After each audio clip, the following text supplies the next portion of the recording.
Kakinada rural మండలం కరపలోని శ్రీకాశీ వారాహి అమ్మవారి ఆలయంలో జూలై 15 నుంచి 25వ తేదీ వరకు కాశీ వారాహి అమ్మవారి గుప్త నవరాత్రి దీక్షలు ఘనంగా నిర్వహించనున్నట్లు ఆలయ ధర్మకర్త చిక్కాల వీర వెంకట సత్యనారాయణ తెలిపారు.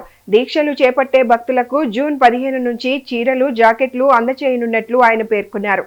శుక్రవారం ఆలయంలో సామూహిక కుంకుమ పూజలు భక్తి శ్రద్ధలతో నిర్వహించారు. ఈ సందర్భంగా ఆయన మాట్లాడుతూ కేవలం 3 నెలల వ్యవధిలోనే శ్రీకాశీ వారాహి అమ్మవారిని ప్రతిష్ఠించామని, రోజురోజుకు అమ్మవారికి భక్తుల ఆదరణ పెరుగుతోందన్నారు. జూలై 15 నుంచి ప్రారంభమయ్యే గుప్త నవరాత్రి దీక్షలు 11 రోజుల పాటు కొనసాగనున్నాయని తెలిపారు.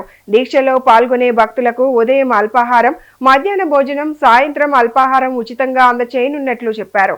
భారతదేశంలో ఎక్కడా లేని విధంగా ఇక్కడ అమ్మవారి దీక్షలు నిర్వహించడం ప్రత్యేకతగా నిలుస్తోందని ఆయన ఆలయ ధర్మకర్త చిక్కాల వీర వెంకట సత్యనారాయణ తెలిపారు.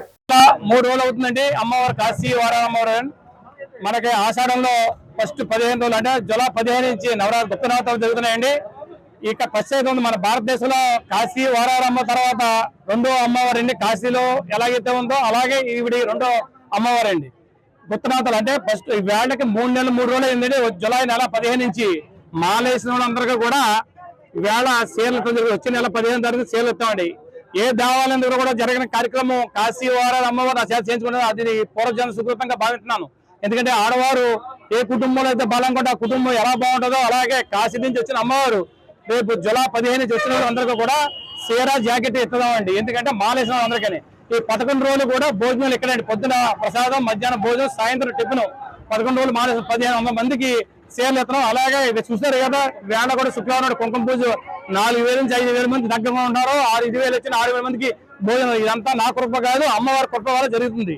ఇటువంటి కార్యక్రమం మనం మానవ జీవితంలో చేసిన దొరికినందుకు అద్భుతంగా భావిస్తూ ఈ కార్యక్రమం ముందుకు జరగాలి. అమ్మవారి శక్తి వాళ్ళని కోరుకుంటూ దీంట్లో అన్నదానం భాగస్వామ్యం చేస్తాం తప్ప కానీ టికెట్ కానీ పూజకి ప్రార్థన చేసిన టికెట్ కానీ ఏది లేకుండా మేము చేసిన కార్యక్రమం ఇది. అమ్మవారు అంత అద్భుతంగా ముందుకు తీసుకెళ్తున్నారు. చీరలకి ఎవరికి కూడా రూపాయి పర్లేదు, రుసుము లేదు, స్వచ్ఛందంగా చేస్తాం. మా అమ్మవారు ద్వారా దీనికి ఇప్పించడం. దీక్ష 11 రోజులు అండి. ఈ 11 రోజులు కూడా వేసిన వాళ్ళందరికీ భోజనాలు, టిఫిన్లు అన్ని ఇక్కడే అండి. ఉన్న వాళ్ళకి వసతి కూడా కల్పిస్తాం. అందరికీ కూడా చీరలు ఇస్తాం. మానేసిన అందరికీ కూడా నవరాత్రులు దుర్గాదేవికి ఎలాగైతే ఉందో ఆషాఢంలో మన కాశీ వారాహి అమ్మవారు కూడా గుప్త నవరాత్రులు 11 రోజులు అంటే 9 రోజులు అండి. కానీ శుక్రవారం వచ్చింది కాబట్టి శనివారం అవుతుంది. మనకి 11 రోజులు మాల వేసినందుకు ఒక చీరలో జాకెట్ కూడా అందరికి ఇవ్వబడింది. ఇది ఈ టైపు ఏ భారతదేశంలో కానీ ఏపీలో కూడా ఏ గుడితో ఇవ్వలేదు. ఇది ఫస్ట్ స్టార్టింగ్ అందరూ కూడా దీనికి ముందుకెళ్తారని కోరుకుంటున్నామండి.